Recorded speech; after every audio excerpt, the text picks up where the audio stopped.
Hi, everyone, and welcome to our guest, Chuck Carroll.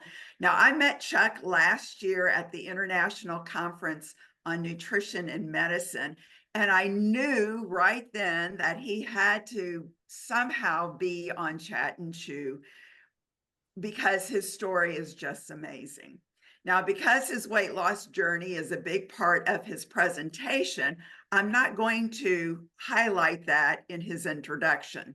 But what I'd like to emphasize is what he has gained through his weight loss journey. Chuck gained the confidence and the charisma to pursue his dream job of being a sports reporter, first on CBS and then on NBC News Radio.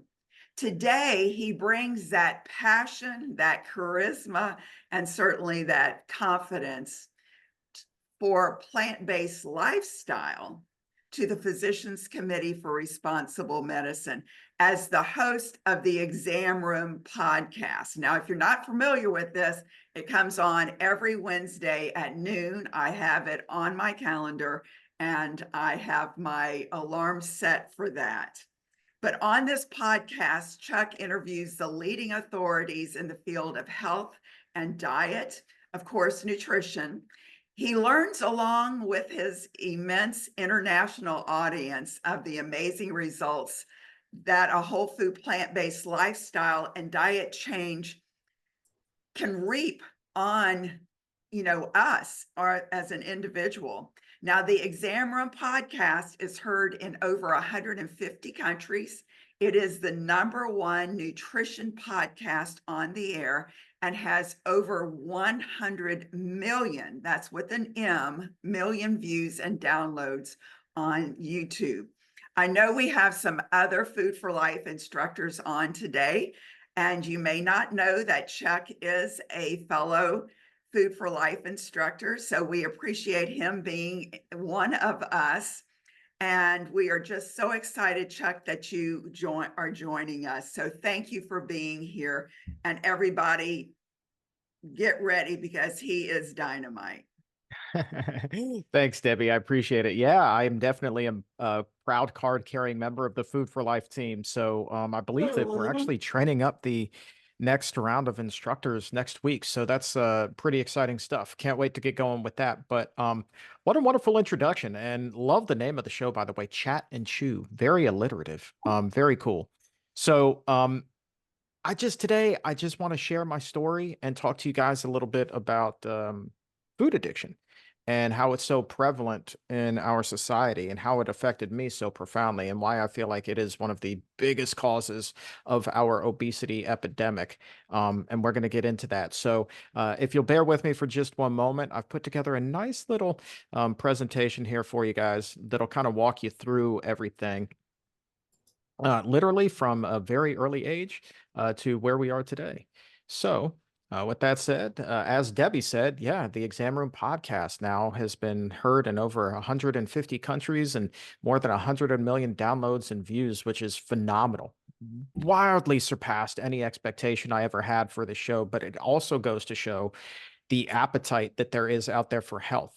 And it really underscores the health pickle that we find ourselves in. People wouldn't be listening if they weren't searching for answers or searching for help. So that's why we do the show, is to literally change people's lives, improve them, give them the life that they've always wanted. Because once you capture your health, I'm telling you, there's nothing, as you're about to find out, that you cannot do. Excuse me. Literally, the world is at your fingertips once again. So let's talk about my story. This is me back in the day, version 1.0, 420 pounds at my heaviest, 5 feet 5 inches tall, a 66-inch waist, and my shirt size that day was a 6XL. 6XL. And the guy talking to you today, a little bit different, 140 pounds, still 5'5", so smaller, not taller, unfortunately. 32-inch waist, and my shirt size is a small, which blows my mind every time I go to buy clothes and I'm getting a 32-inch pair of pants or a small shirt. It's just like, this can't be life. And it's been 15 years and I still have the same reaction every day. It's pretty cool. So you could be wondering, well, how does anybody get up to 420 pounds? And for me, as I said, it can be summed up in just two words: food addiction.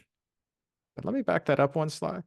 You see, you want to notice what I'm eating there is a salad, right? How funny is that? All right, food addiction. That was the thing. So before we get going into the story, let's start with a little bit of a show and tell. What we have here are two brain scans, identical scans, but not of the same brain. We have people here who are using a substance or consuming a substance. And what you're seeing is how the pleasure centers in the brain react to it. And on the left, you have somebody who is using cocaine, and somebody on the right, somebody who is struggling with their weight and eating a sugary, fatty donut. I can't make that up. Look at the similarities in how the brain reacts to the two. And then think about how you may have tried a diet in the past and became confident that you could have just one of something. But that one of something, that confidence, that overconfidence, led you down a dark road. And that was the end of that diet. As a matter of fact, it was the beginning of yet another failed diet, because this day it was a donut. And then maybe the next day it was a donut too. And then maybe back to the drive through the day after that to get your fix. And make no mistake about it, food is a fix. Those unhealthy, ultra processed fast foods, junk foods, they are a drug. So that, in short, is food addiction. But you don't have to take my word for it. I'm talking to you from my experience, but there are people who are way smarter than I could ever be, including Dr. Ashley Gerhardt, who was one of the co-founders of the Yale Food Addiction Scale and now works at the University of Michigan. Well, she and a team of researchers some time ago, now almost a decade ago, looked at these ultra processed foods, and they concluded that these foods may share characteristics with drugs of abuse. So we're talking about high doses. You need more and more and more over time, a rapid rate of absorption. So think about when you had a really bad day and you reach for that pint of ice cream, but the first spoonful just made your life feel that much better. You were eating your feelings away. You were feeling better. So again, food reacts identically to drugs. So outside of the Exam Room podcast, I've been working with a researcher at the University of Miami, a wonderful woman by the name of Dr. Mickey Witte. She's a neuroscientist, and we wanted to calculate with great precision what foods are addictive. Now, on this chart, you're only seeing three variables: the sugar, the fat, the sodium. Those are the holy trinities of food addiction. But really, in reality, when we put this through our scale to come up with what we call the so simple rating, there are like 30 plus variables on there that we all weight. But let's keep the focus on sugar, fat, and salt. And I want to walk you through some of the more common foods that are in the standard American diet and what we call a dose response. So what happens when you eat more of these foods? Start at the top with pepperoni pizza, right? Not so much sugar in there, but yeah, you got 9 grams of fat in one slice, 420 milligrams of sodium. That's pretty good. So out of a scale of about 75, that's a 52, right? That's pretty good. But this is America. We can't just have regular pepperoni pizza, right? We got to have pepperoni lovers. So we have to have more pepperoni piled on there. We have to have more cheese melted on there. And so a single slice then with that extra pepperoni and cheese jumps from a 52 to a 62. And make no mistake about it, you're still going to eat the same 3 or 4 slices of pepperoni lovers pizza as you would a single slice of regular pepperoni pizza. So you're just going to get more and more and more hooked. The same thing, you can look at what happens with the dose response with the cheeseburger from McDonald's. A regular cheeseburger, a 52, just like the piece of pepperoni pizza. But then look at this, the double quarter pounder with cheese. So more meat, more salt, more fat, all of that jumps from a 52 all the way up to a 73. Big time leap there. And even though it's still a single item, because you've got all of those extra ingredients on there, dose response, the rating jumps up, more likely to become addicted to it. And Oreo cookies, right? I wanted to pull these because it is America's most popular cookie. Well, a single serving size of Oreos is just 3 cookies. But you will never convince me that anybody who sits down with Oreos is only going to eat 3 of them. No way. You're going to kill the whole sleeve. And even the smallest packs that I've seen in the store have 6 in there. So with just 3 Oreo cookies, it's a 52. And while I didn't put the numbers on here, you really can reason that if you eat 6 of them compared to the 3, that number's going to jump up the same way that we saw with the pepperoni pizza and the cheeseburger. Same deal with the Snickers bar. This is a regular size Snickers bar that I've listed here, right? It gets a 58, right? But who buys the regular size Snickers? Okay. Everything at the checkout is king size or jumbo or whatever it is that they want to call it. So it's not really a 58. You get the king size or the jumbo Snickers bar, that's going to jump up into the mid 60s. Same thing with the little fun size ones that you get around Halloween. You really usually don't eat just one of those. You may eat one and then circle back in a half an hour and get another and then another every time you pass by the bowl of candy. And every time you do that, the risk of addiction gets incrementally higher. But on the flip side, score one for plants here. Which foods are not addictive? Well, an apple is sweeter than a Snickers, no doubt about it. And it has sugar in there, 10 grams. But look at what it doesn't have. It doesn't have fat, doesn't have nearly any sodium. So that only gets a 5 on our scale. Sweet potato is sweet and delicious and dense, and it's just one of my favorite foods in the world.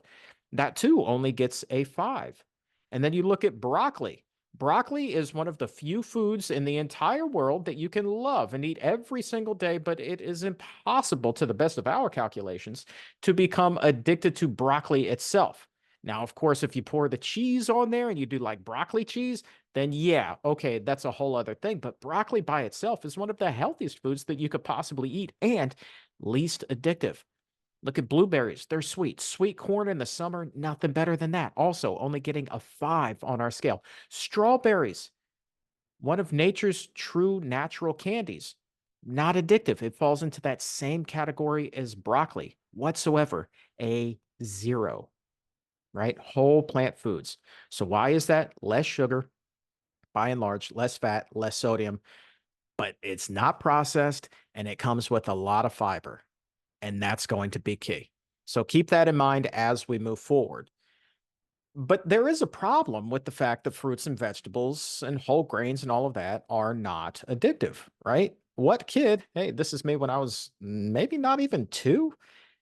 What kid likes veggies? Not that kid.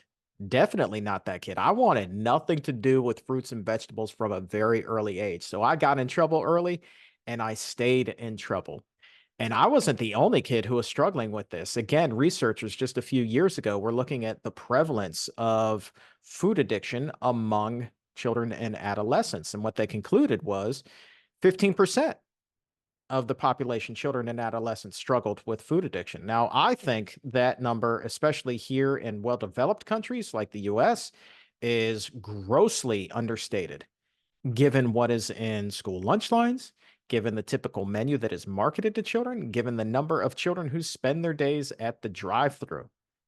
I think that that number is probably way, way, way, way higher than that. And that's why we're also seeing surging cases of obesity. The rates just continue to increase among kids. So you get in trouble early and you stay in trouble. And for me, what got me in more trouble than anything was a little place called Taco Bell. And again, keep in mind, we're talking about food in the same lens as a drug. So I call this my fix, my daily fix. In my order at Taco Bell, I could not go a single day without going to Taco Bell. I had a standing order and I didn't even need to place it. They would just see my car come into the parking lot. They'd see me pull toward the menu board where I'd order at the drive through and they'd say, "Hey, Chuck, you want your usual?" Absolutely. $20, please drive through. Made it real easy. I was on a first name basis with those guys.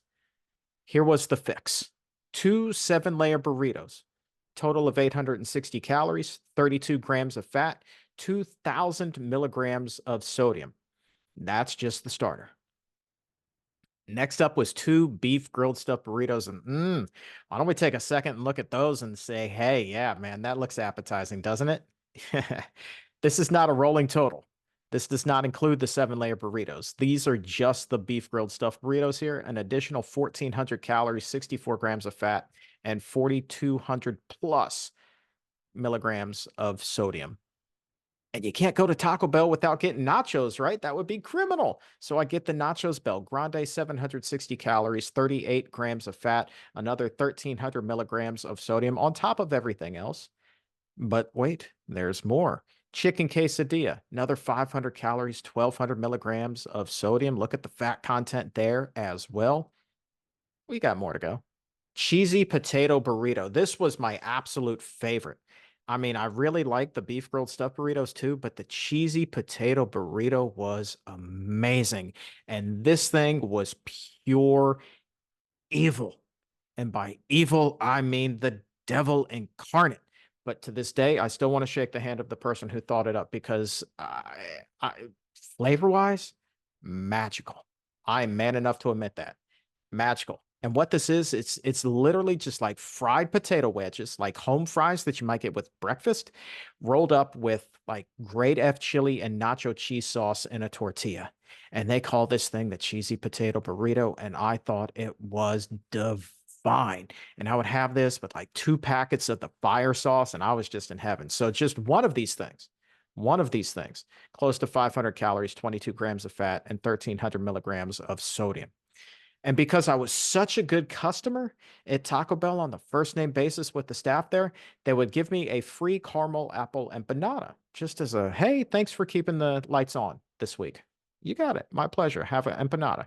All right. So, and I didn't even have a sweet tooth, but they weren't bad. It was free food, 300 calories, 15 grams of fat, 310 milligrams of sodium.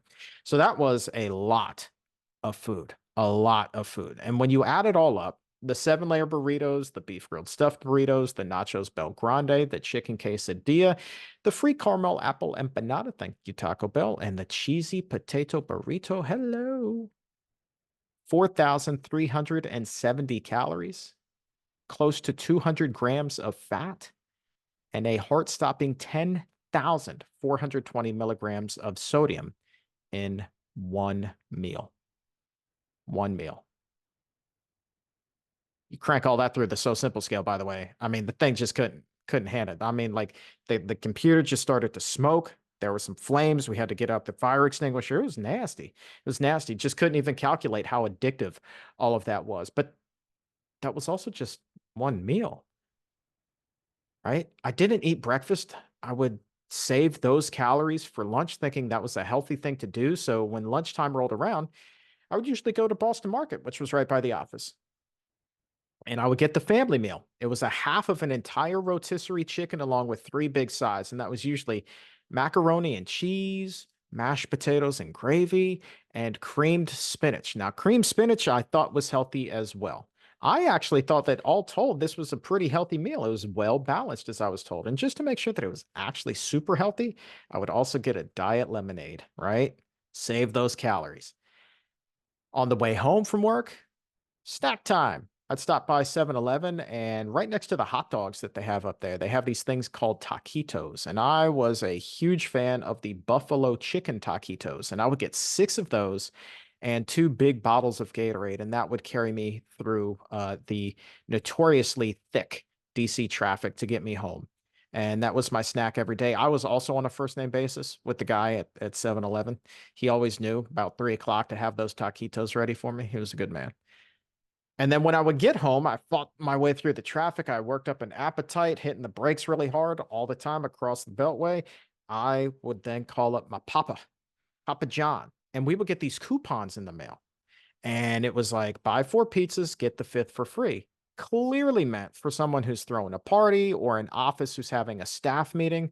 But I didn't need either one of those things to know that this was a coupon with my name all over it. So I would get these pizzas and I would eat 1.5 or 2 of them. And then a few hours later, I would go to Taco Bell.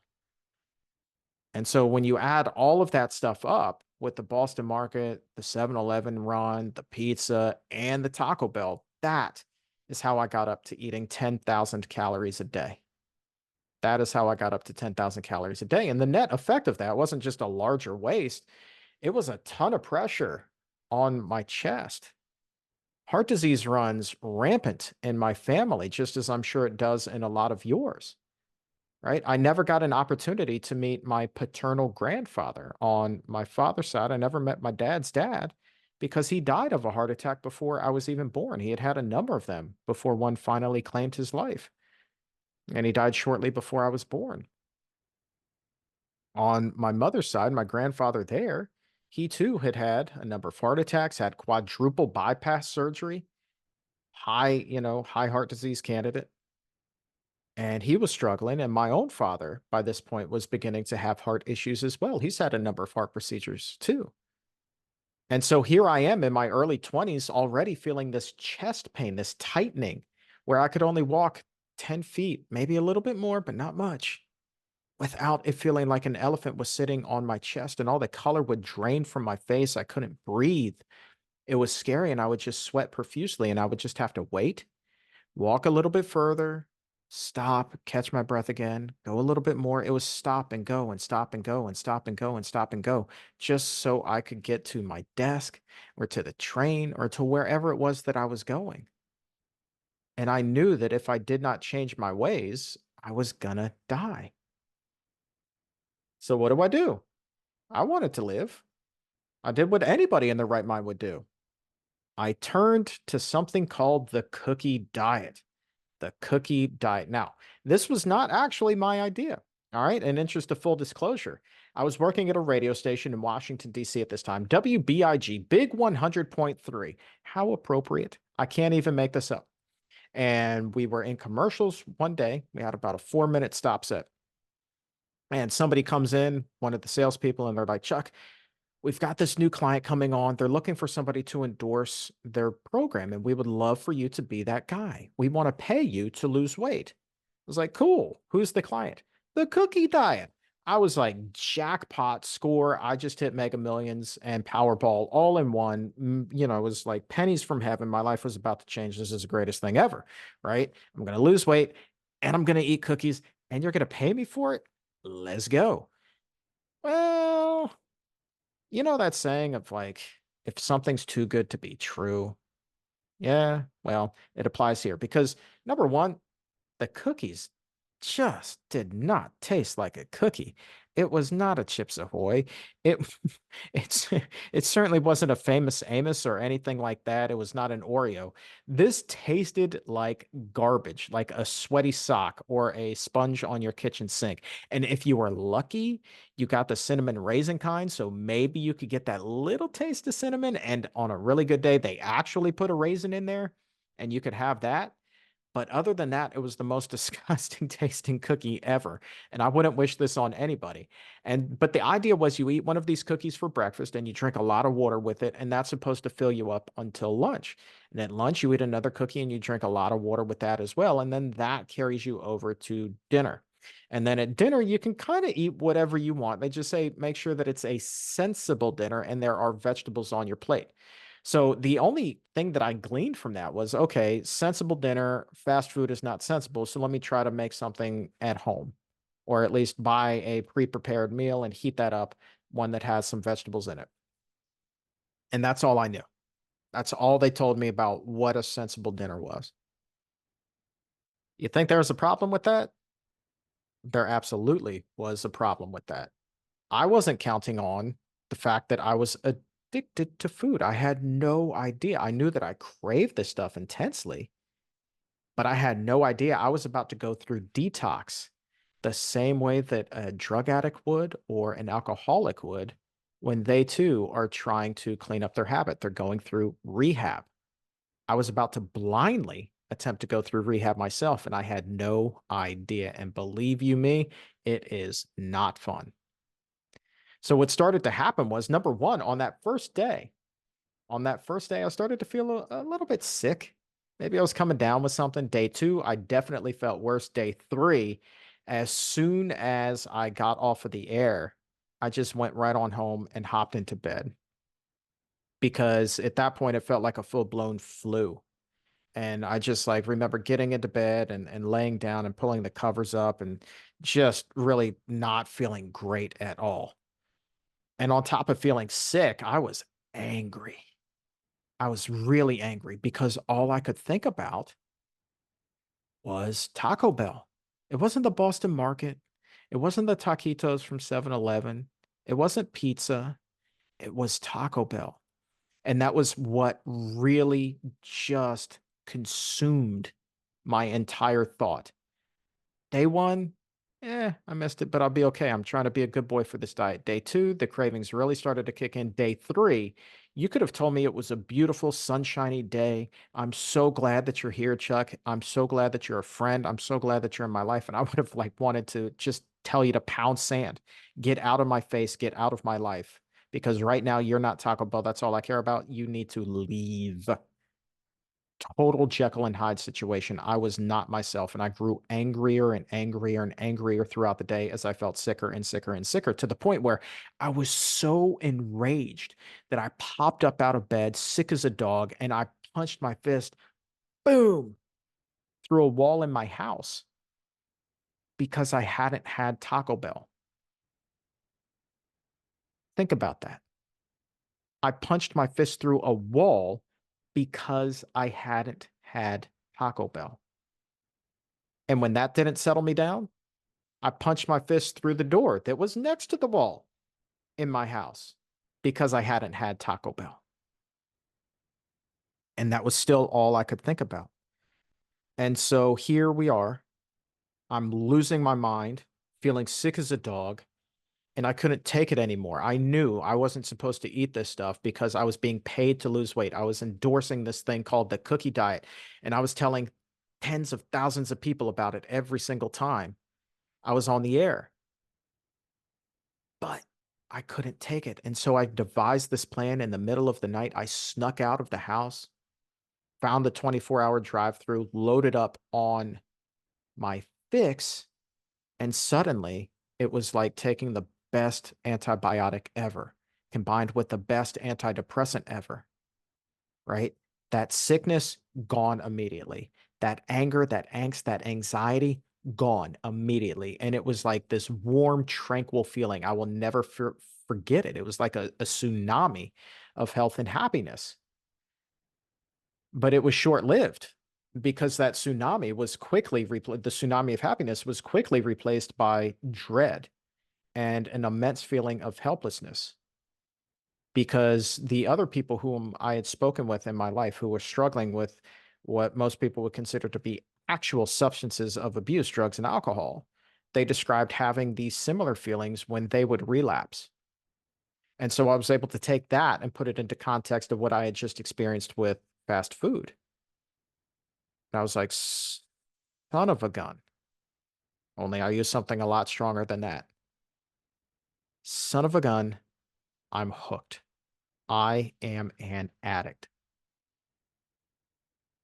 And with that, I was, washed over by another tsunami, this one of helplessness. I was hopeless. I was hopelessly addicted. I didn't know what I was going to do. I could only make it 3 freaking days without Taco Bell. How was I going to go the rest of my life? How was I going to continue to do the cookie diet? I didn't know how.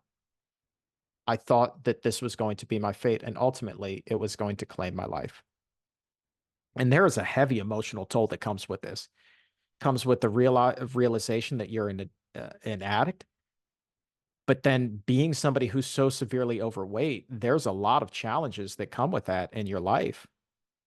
I mean, number one, I was dating a girl who refused to even acknowledge publicly that we were a couple. And this was what I would consider to be my first real girlfriend. I was in my early 20s, and it took me that long to have a girlfriend. But every day I would ask her, can we tell our friends? Can we tell our family that we're a couple? And she would say, no, no, no, I'm not ready. Sometimes I would ask her twice a day. It was the same answer. No, no, no, I'm not ready. Let's just, our little secret. And I couldn't imagine why else she would want to keep us in the closet, so to speak, other than she was ashamed to be somebody she was ashamed to be with somebody who was my size. And so every time she would say, no, we can't tell anyone, it was like being stabbed in the heart. Because what she was really saying in my mind was, you're not good enough. Does very little to help your self-confidence. Does a whole lot to destroy it. And so I had devised this plan. I actually did figure out a way to continue to go to Taco Bell and go on the air and blatantly lie about the great results I'm getting with the cookie diet. I would go to the gym and I would just work out for hours. I would clang and bang and get up on the treadmill and do everything in my power to burn as many calories as possible to offset the mega caloric bomb that I was going to put on myself a couple of hours later at Taco Bell. So I would lie about that and saying that the cookie diet worked just so I could get my fix. But then and I did, I wound up losing like 60 some odd pounds. So the gym worked well because I was working out like a fiend, but I never really changed my eating habits other than continuing to eat the taco, well, continuing to eat the really crummy tasting cookies plus the Taco Bell. So when the cookie diet endorsement ended, you think I cared about, continuing to go to the gym? I didn't have that pressure on me anymore. You think didn't go back to 7-Eleven? Of course I did. Went right back there, Boston Market, started eating pizza again, and boom, before you know it, that weight came pouring back on, and I was heavier than I had ever been in my life. I got up to 420 pounds, the heaviest I had ever been in my entire life. And my friends had grown so concerned, they wanted to organize an intervention for me. Now, think about this, an intervention, the same way that we talk about drugs and alcohol, helping somebody who's struggling with those substances. My friends were so concerned that they went to that extent for me when it came to my weight. And I actually got tipped off to this ahead of time. And I called up the organizer, found out who was behind this, and I read him the riot act. Now, this was the guy who was actually hosting the show, where I was the wacky sidekick. And it was I was living my dream. I was on the radio. I was having a great time. But, but, he was coming between me and the thing that I cherished more than anything else in life at that point. And that was food. So I cut him out of my life. I read him the riot act and I called everybody else who was going to be involved in that. And I gave them the same riot act. So I chose food over friends for a number of years. And all they were doing was trying to help, but I wasn't ready. And then there was also like having to get on a plane, and I hadn't flown in many years. It had been, I mean, I was just a wee little kid the last time I had been on a plane until now, but I was being sent across country for some conference. And I remember, thinking, there's no way I'm going to fit in this seat. There's no way that this is going to work out well, but I start praying.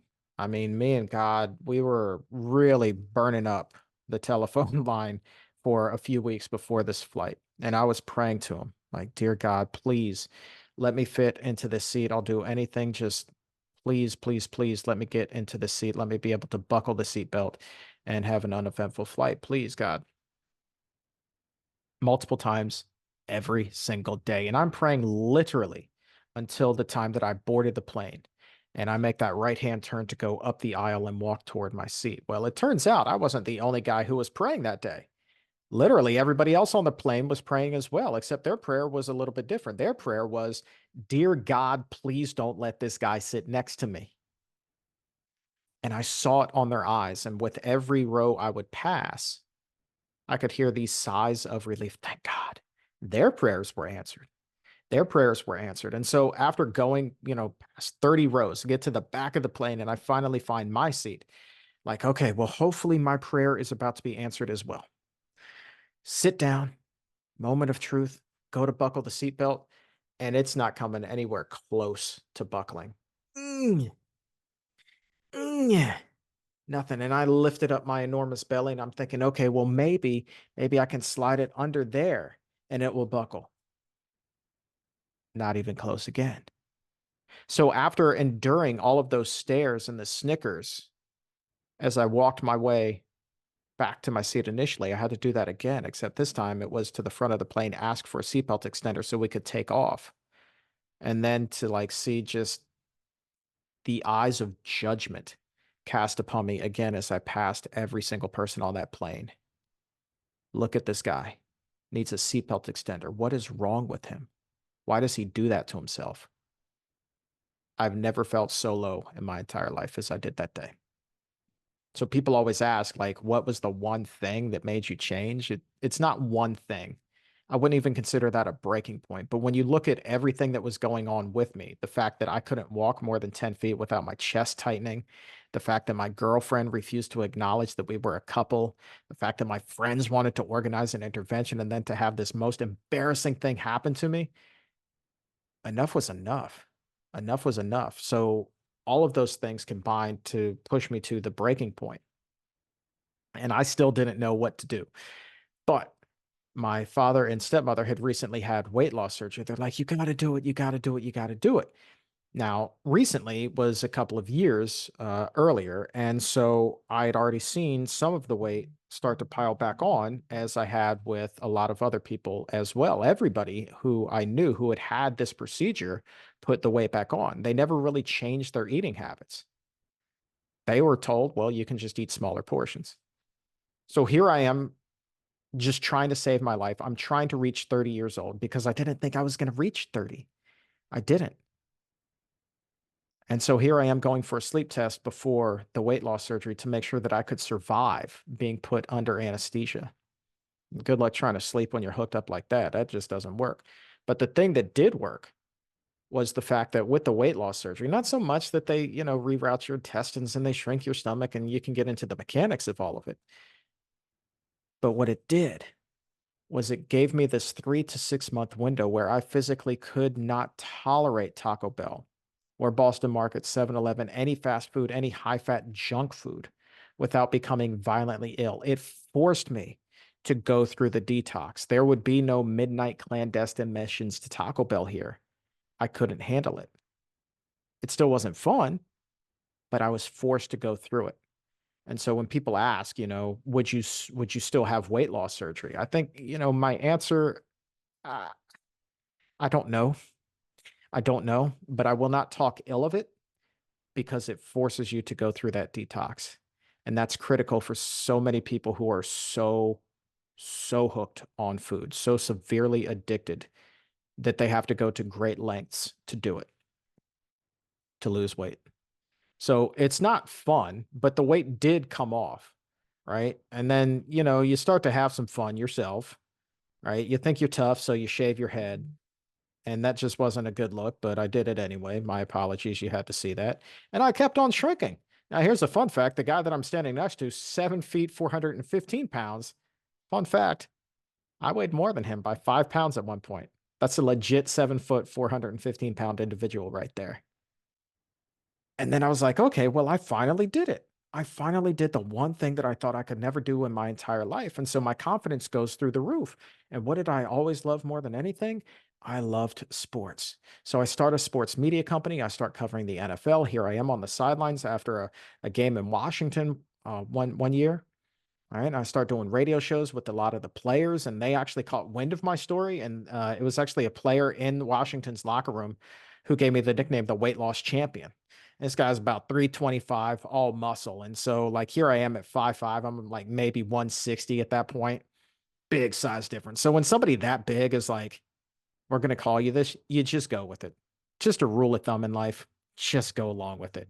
And then I also traded up in the relationship department. I went from dating a girl who refused to even acknowledge that we existed to dating a woman who I had had a crush on her for so many years, but never had the confidence at all to even introduce myself or speak to her.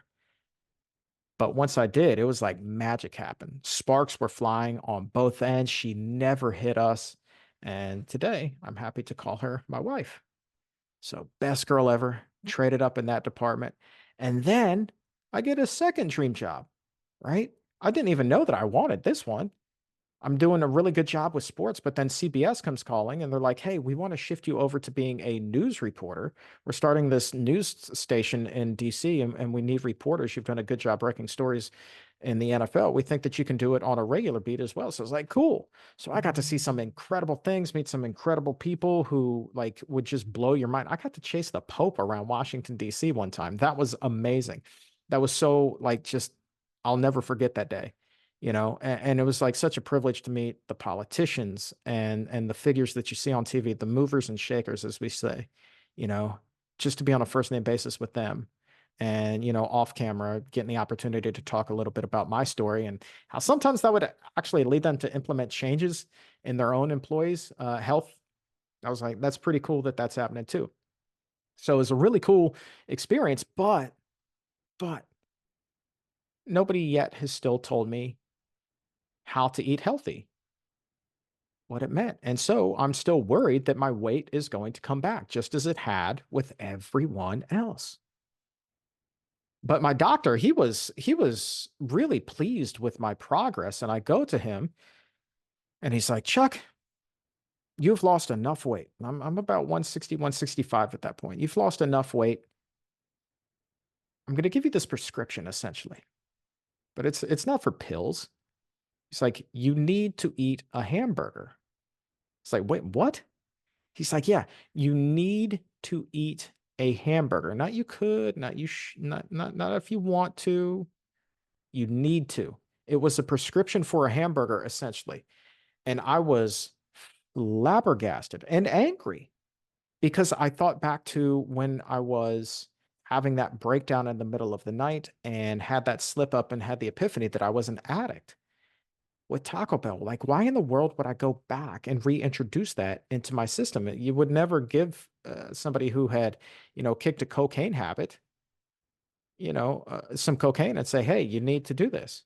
Or a drink for an alcoholic. "Hey, you need to drink this beer." You would never, ever, ever in a million years do that. But why in the world is my doctor telling me to do this with food? And had I taken that doctor's prescription and filled it, I would not be talking to you today. But I knew better and I never did. I just ripped that prescription up. So I just said no. I just said no. But I'm still worried that it's going to come back at some point because I still didn't know what it meant to eat a healthy diet. And then fate aligned. I'm doing the talk show with one of the Washington players. This is him right there, Adam Kerker. He's the one that gave me the nickname, the weight loss champion. Again, you see the size difference. I mean, he's like, "We're going to call you this." You just go with it. You just go with it. PCRM calls us up. They're like, "Look, we're looking for professional athletes and sports media personalities to do this campaign that we're calling Teaming Up for Health." We were all about it. Neither one of us were plant-based. Heck, we didn't even know what a vegan was, but we were all in, trying to like help people feel better and eat healthier. And so that was my introduction to a plant-based diet. And that changed my life. So my weight had been creeping up a little bit, a little bit, a little bit, gotten back up to about 175, maybe 180. And I'm already working these mind games with myself. Even though I'm not eating fast food or anything, my portions and my food choices were getting a little bit suspect in some other areas. And I'm playing these mind games. And it's like, well, 180, that's not so bad. It's certainly not 420 pounds. And even if I get up to 200, that's not so bad. And maybe 240. So I'm already like looking down the road at, what my upper limit is going to be moving forward. How heavy can I be and still be healthy? Turns out I didn't need to worry about that anymore. I didn't need to worry about putting on any more of that weight because a plant-based diet entered my life. So again, I never, thankfully, went back to any of these processed fast foods here. Never went back to pizza or the cheeseburgers, the Oreos, the Snickers. Never went back to Taco Bell, Boston Market, 7-Eleven. And you look at these ratings here and you see they're all ultra addictive. But if you don't reintroduce those foods into your life, you're going to be okay. And then with a plant-based diet, you start eating that way. Well, what foods aren't addictive? No wonder. No wonder this was going to be the ticket for me. You look at those ratings, the caloric density of these versus the ultra processed foods, the fact that they're also not addictive at all. You can eat as much as you want, never have to worry about that arena. Like, hello, this is my ticket to a new life, one that is free of the burden of worry that the weight will come back. And then speaking of caloric density, I'm sure all of you have seen this or some similar chart about what 500 calories actually looks like. Well, no surprise, I got up to 10,000 calories a day eating fast food. When you look at oil, just a little bit of that, 500 calories. Cheese, just a little bit of that, 500 calories. Meat, same kind of a story. But then on the other end of the spectrum, when you get into the whole grains, the potatoes, the rice, the beans, the fruits, the vegetables, they fill you all the way up. And by this point, my stomach also had, expanded back out pretty much to normal size. I could eat a regular amount of food again. So this was very critically important to learn what caloric density actually was. And so as I'm flooding myself with all of these healthy whole foods, every meal was like Thanksgiving, minus the coma that comes with it, the food coma that comes with it, the fatigue, the upset stomach, none of that. I felt great and I felt satisfied for the first time in my entire life. It was glorious, glorious. And that's when I realized like there's no going back. There's no going back. I didn't want to go back, but I didn't have to worry about it anymore either.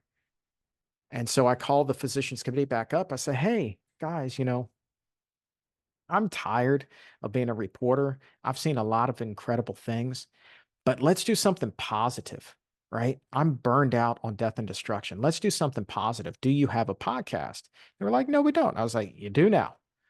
And within a few meetings, we came up with the concept of the exam room and we just get going on it and it blows up because it turns out I wasn't the only one. Even though I'm sure everybody in that position feels so alone when they're so overweight and they feel so hopeless about change and that it can never happen for them. They feel so isolated. I wasn't the only one. Definitely not.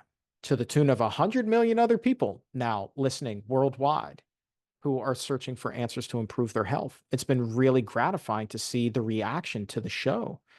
We became the number one podcast in nutrition in the US, which blows my mind how many people really just hopped on and became exam roomies. The numbers were fantastic and the 5-star ratings, even mother-daughter situation, families getting involved in the show. 4.9 stars. We're well over 3,000 ratings now, but we still have that 4.9 out of 5 stars, which is unheard of for podcasts. And I just love this comment that was left a few years ago. Listening to this is your best chance of living forever or very nearly. And well, I can't guarantee you immortality, but certainly we can get you going in the right direction for a healthier tomorrow. And so when you're feeling hopeless and helpless and this could never happen for you, I just got 3 words and it's never give up. Never give up. Just keep going. So this is me recently with Carly Bodrug from Plant U. God bless her. She just hit #1 on the New York Times bestseller list. I'm so happy for her. She's a dear friend, and she and I are talking about taking some of my old Taco Bell recipes and creating healthy, whole food, plant-based versions of them. And we'll put those through the So Simple scale, and then we'll be able to talk about that maybe the next time um, we speak. So it's just a lot of fun and never give up. And that's really the key to it is I don't care how you lose weight initially. The only way that you're going to keep it off sustainably and really conquer your health and not have to worry about heart disease, cancer, diabetes, all of those things, take those risks and just plummet them is by eating that healthy, whole food, plant-based diet. And so that's my story for today. With the time that we have left, I'm happy to answer any questions that you may have. Chuck, that was incredible. Thank you for sharing all of that. And I have a bunch of questions, but I know there are a lot of other people who have questions too. So I'm going to ask mine and then I'm going to ask the first one that was asked here. So after bypass surgery, I know that you said that you would get sick if you went to Taco Bell, that 3 to 6 month period. But when did the cravings finally end? Or do you still have cravings? Would you believe I still get them? They're certainly less intense these days. But I think it's just the way that we're wired as human beings, especially, if you have struggled so mightily with addiction. It's not realistic to think that the cravings will ever end. I mean, I can still watch a game and anybody who's watched any kind of sports on TV knows that the games are just filled with advertisements for all kinds of junk food, along with alcohol and things like that. So it was a wake up call that you still have to deal with it. But I'm also an ex-smoker. And so the cravings today are just kind of like that fleeting craving that I'll get for a cigarette every now and again, where it's like, wow, that was weird, you know? But then there are other times still when they can be kind of intense. And so I just tell people to sit with it. Don't give into it, but don't fight it either. And by that, I mean, it's just like give yourself permission to be uncomfortable, which coming from a jock kind of a sports background, to hear somebody say, give yourself permission to be uncomfortable, that sounds like really hippy dippy to me. But I'm telling you, like, just take a second to think about it. It's like you're not wrestling with it, saying, like, well, why in the world am I so weird? Like, why is this happening to me? I have to be the only person in the entire world who would struggle this mightily with the craving. And that's not true. And so when you beat yourself up, what do? It's like you want to turn to your friend, you want to feel better. So it's only going to drive you more toward that food. But if you give yourself permission to be uncomfortable, you tell yourself you're not weird, you're not some like crazy person, you're perfectly normal. Somehow that makes the craving a little bit more manageable, right? Because you're just giving yourself permission there to, it's okay to not be okay. And then within 15 minutes or so, the craving passes and you've never given into it.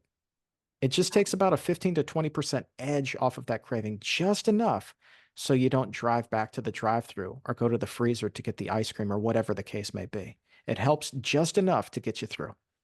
So did you, you said your parents had bypass surgery. So did you recruit them onto the whole food plant-based lifestyle? I mean, I tried, Okay. but it definitely has to be a two-way street. And I don't think it's worth destroying a relationship over. It's like, hey, go vegan or I'm not talking to you anymore. So I still love them. I still support them 100%. Whatever decision they make, that's their decision to make.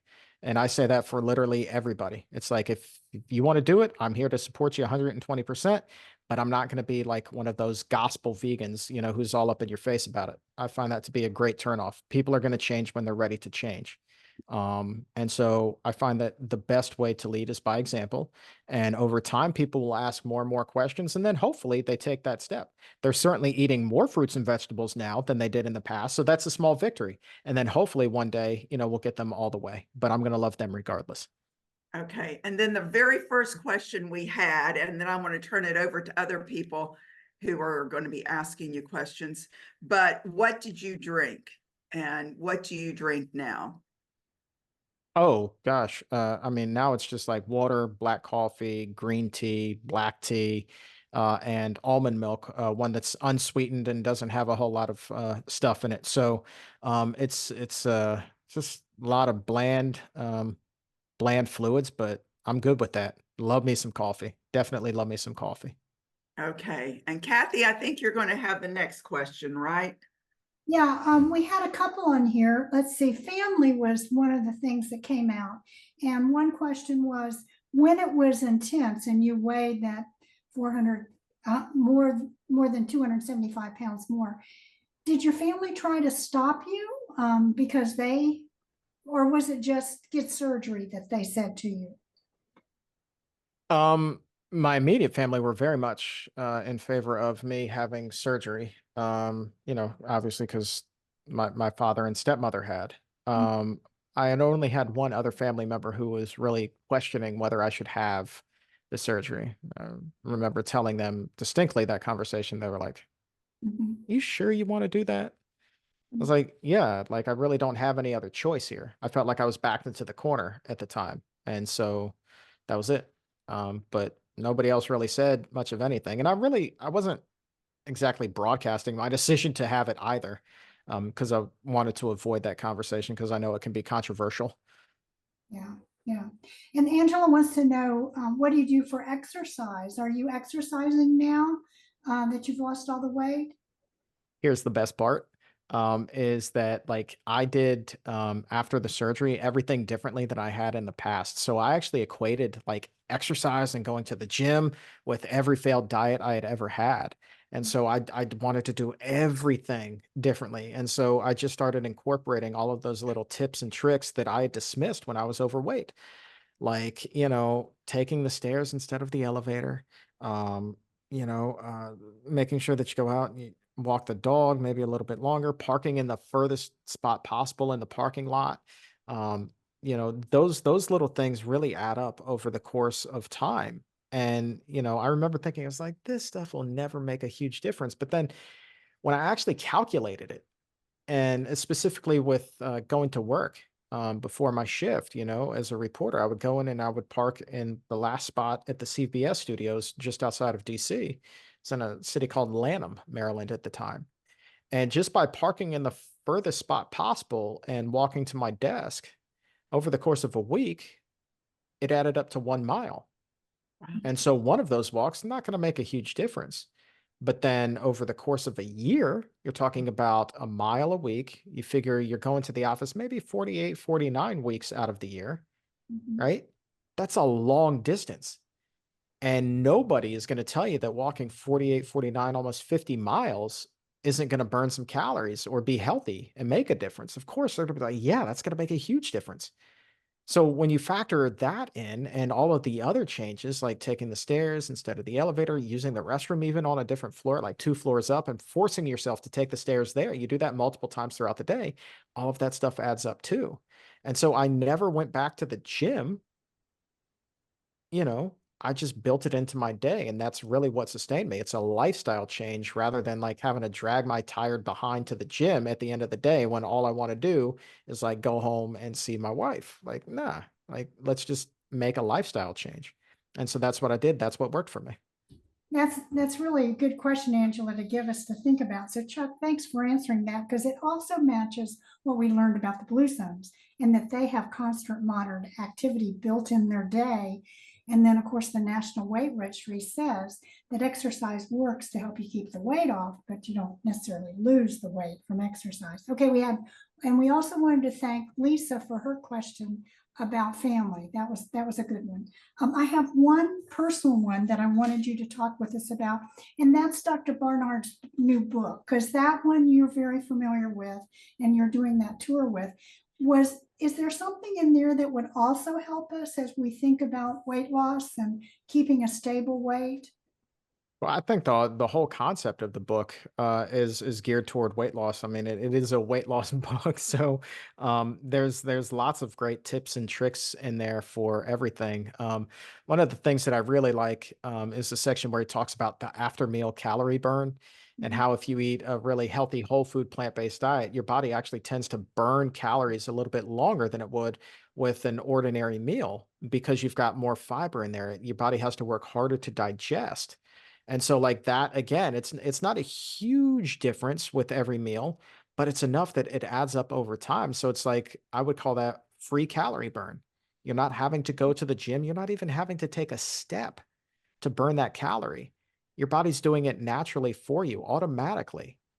And so that's why it's so important to eat these, fiber dense foods to make sure that your body has to work to digest it. You stay fuller longer, and because it's working longer to digest, your body's burning extra calories. So Mhm. you're eating fewer calories to begin with because they're whole foods. And then it takes more effort to burn them off. Like, hello, that's a win-win. I love that concept that he writes about. Well, there was one question in here that I think most of us know the answer to, but maybe hearing it from Chuck would help. But we have a question about having a cheat day once a week or now and then. And I think we always get that question. Everybody wants to figure out before they even start, can I have that cheat day now and then? So I'm going to let you answer it.